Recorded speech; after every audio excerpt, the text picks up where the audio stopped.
The best players in the world make rotation in the downswing just look effortless, and it's a question I get asked all the time. Giles, how do I rotate in the downswing? Well, in today's video, I'm going to show you exactly how to do that. So here's the thing, rotation is actually a variable that changes from golfer to golfer, and there are different factors in play. Your swing structure, your matchups, your flexibility levels. So what is the right position for you? Well, I'm going to give you a simple exercise that you can do right now to find your perfect impact position. Now, just for visual purposes, what I want you to do is grab an alignment stick and place it through your belt loops. Now, this is going to highlight how much hip rotation we have. From there, set up in your normal iron or driver, whichever club you want to do in this impact drill. Now, from here, you want to bump your hips so that your left hip or your lead hip is dead over your ankle joint. Now, keeping it over your ankle joint and keeping your head in the same position, I want you to turn your hip back so that it goes as far as it can to where it starts to feel like you're at the end of your range. And that's going to show you how much hip rotation you can realistically have. Now, if you are let's just say more of a senior golfer who doesn't have that same ability, and when you do this exercise, hip goes there and you only turn to about there, that is absolutely fine. That is all you are trying to achieve then in terms of rotation. There is no point you looking at Tommy Fleetwood, all of these guys out there and trying to go, I want the same amount of rotation as them, because you're not going to be able to achieve it as this drill has shown. Now, a couple of things to make sure that you don't fall into as you're doing this drill. Don't overly push your hips towards the target to where the lead hip is now outside of the ankle joint. And also, as you're doing this, don't cheat it. And there are two ways of cheating it. A, bringing the lead hip backwards. You see how it's now not over the ankle joint or in line with the ankle joint. Or B, don't do that and let your head go forwards. Remember, head needs to stay back. Ankle, the hip needs to stay over the ankle, and then you're going to push it back as it turns, and you can see my head is still there, and that's going to test the amount of flexibility you have. You need to watch a video that I did, the 5 most common reasons as to why you have no chance of turning in the downswing. If these variables are out of position that I go through in this video, I'll leave the link up there, then you do not have a chance of turning. So let's now jump into how to actually rotate efficiently in the downswing. Now, here's the thing. As we are doing this, the best players in the world are amazing at creating separation between their lower body and their upper body. So today, the sort of way that we're going to talk about this is we're going to focus on lower body first, then we're going to talk about upper body, then we're going to bring it all together. I think this is going to be the simplest way so that it is manageable for the majority of golfers out there. So first of all, what is happening lower body? Well, there's sort of 2 main things that are happening. Number one, we will be seeing that there is a shift back to the lead leg. So you will see that the pelvis will shift about 4 to 6 inches back towards the target. Now, there's a couple of things to note about this. Number one, as we are doing this, we start to shift actually before we finish the backswing. Number two, as we are shifting so that we can get the lead hip back over the lead ankle as soon as possible in the downswing. So roughly around left arm parallel in the downswing, we will see the lead hip is back over the lead ankle. And this puts us in a position to where we can really start to push out of the ground, generate great ground reaction forces, great rotation, all of these other things. And number 3 is this helps shift our mass back towards the lead side, which in turn allows us to move our low point further forward so we get a ball and then ground contact. So that's the shifting part. As this is going on, the pelvis is starting to rotate and it is also maintaining hip depth. Let's talk about those 2 things. So as we go to the top, if we draw a line down the back edge of my butt from the downline view, we will start to see the left hip or the lead hip start to open as soon as possible in the downswing. Reason being is because think about it this way. If we are, let's say, 45 degrees turned in the backswing with the pelvis, we are trying to get back to at least 30 degrees open or so, depending on flexibility levels in the downswing at impact. So we've got to turn 75 degrees in a movement that takes about 0.3 of a second. So we do not have time to shift and then turn. We have to blend the 2 motions together. So the lead hip is going to start to rotate open as fast as possible. Now, the second thing is we are maintaining great hip depth. What do we see with so many golfers? Early extension, and that is where the hips, whoop, they come towards the target just like that. So what we want to be seeing is, again, imagine I've drawn a line down the back edge of my butt. As we go to the top, the right hip is connected to it. As we start down, the right hip wants to stay connected to that line as the left hip pushes back as it starts to open, and therefore now both of my butt cheeks are connected to the line right there. They're both back. Now, once this left butt cheek has connected, we'll also hopefully see that the lead hip is over the lead ankle. From this point, we can then start to push out of the ground. The right hip will come forward as the left hip goes back, and that's what creates the rotation. So AKA at the top of the backswing, right butt cheek is touching the line. At about left arm parallel, both butt cheeks are touching the line. At impact, left butt cheek is touching the line, right butt cheek is off. So you can see we are keeping the hips deep, and we're also turning them as fast as possible. And as we are doing this motion, we will be seeing a push into the right foot, into the ball of the right foot. Hips are also sort of squatting backwards. This is why you see a lot of players lose a little bit of height in transition as they do this, and then they start to push it back this way. And again, we're going to dive into some drills that are going to really help you with this in a second. But let's now talk about the upper body. So the upper body plays a crucial role in how the club is actually going to come down. Is it going to come down on, under, or over the plane line? So what I see so many golfers do in an effort when they try and rotate is they rotate everything. So their chest, their pelvis, everything rotates together, and they don't create any what we class as separation. We want to be seeing that as you start down, the chest stays pointing back towards the camera in the downline view, as you have that little weight shift and the hips are starting to open. So we have to create this little bit of separation between the chest and the pelvis. And this is crucial. This is what all the best players in the world do. And this is something a lot of amateurs do struggle with. And it's not necessarily an alien move, because if you think about it, if I'm throwing a ball, as I step, my chest is still closed, my hips have started to open, and then everything turns through together later down the line. So it's not necessarily an alien move. It's just a little bit sort of strange at first when you're learning how to do it in the Golfswing.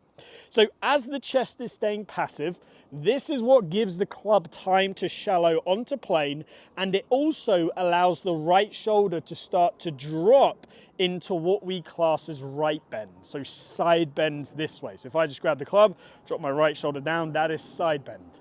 So as you can see, the upper body is very much sort of delayed in what it does. It kicks into rotation later down the line. So it stays delayed in transition. Now roughly around hip high, waist high, it's going to kick in and really start to rotate through.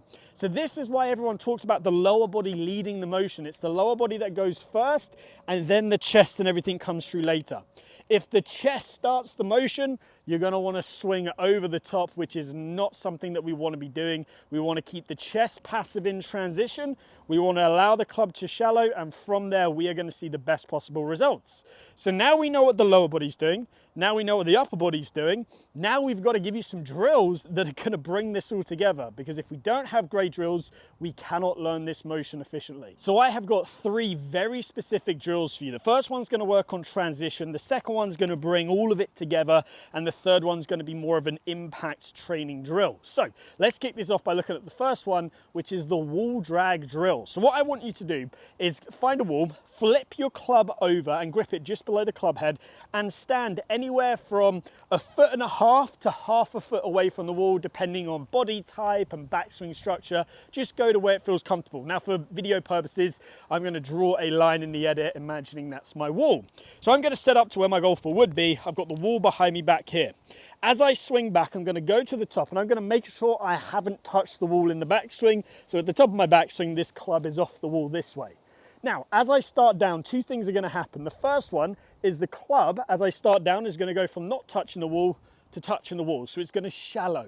This is crucial because this helps us with one of the variables we spoke about earlier, which is going to get us into this nice shallow position to where we can just turn. This is also starting the process of creating this separation.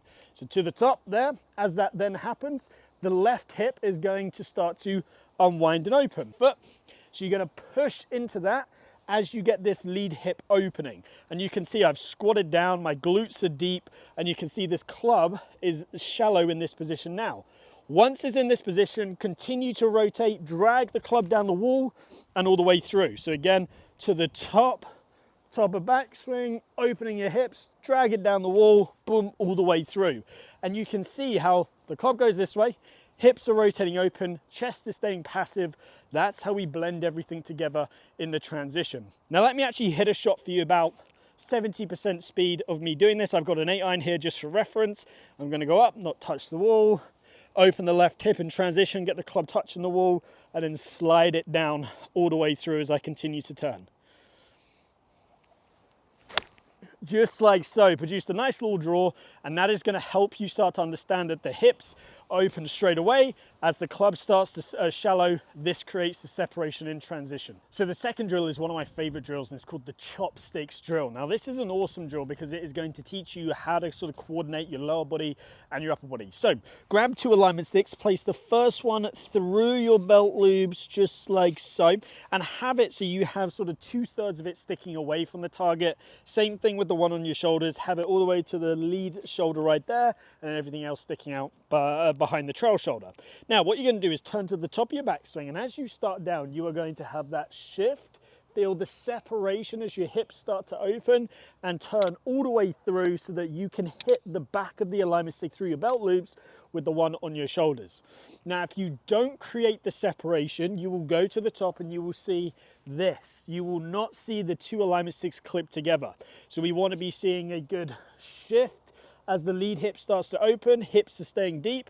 As we then now turn through, you can see the right shoulder's dropping. This is adding this right bend, and you can see now I'm in a fantastic position. And you can do this at some speed as well. You can feel that good motion. So that is the Chopsticks Drill. Fantastic drill. It's going to help you map out the downswing, and from there you'll feel what it feels like to get good rotation and separation between the upper and lower body. So the final drill is going to help you learn this awesome impact position, because ultimately this is the position that we're working towards when we are trying to rotate. Now, it is called the preset impact drill, and this very much relates back to the first exercise that I gave you where we measured how much your hips can rotate. So what I want you to do is set up to the golf ball normally. Now, from there, achieve the same position that you did in that very first drill. So what you're going to do is set up here, bump your hips so that your lead hip is in line with your lead ankle, and then push it straight back whilst keeping your head in the same position. Now go as far as you can, because that is your maximum amount of rotation for your body type.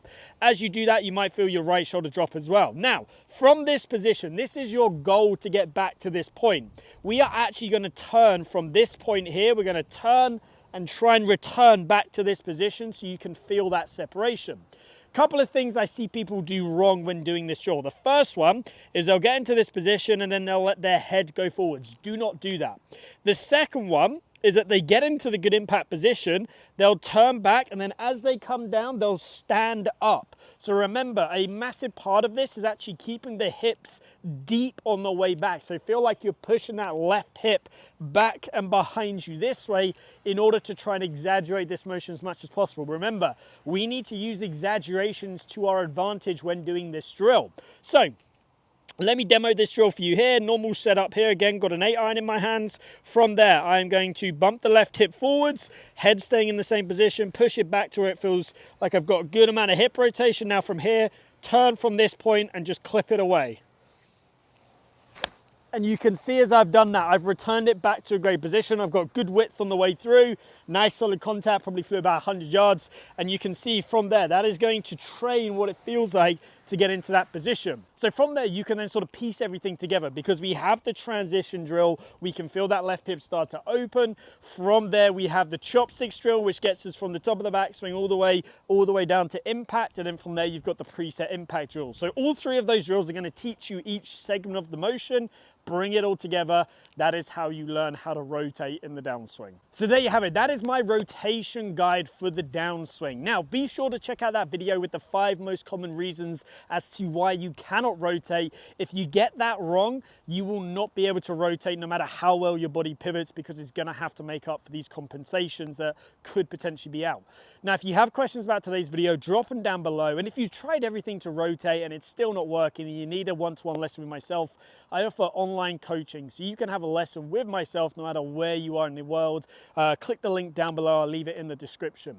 If you have enjoyed today's video, please give it a like and subscribe. Share it with your buddies. Click that bell button so you get notified every time I post a new video, and I hope to see you back here soon.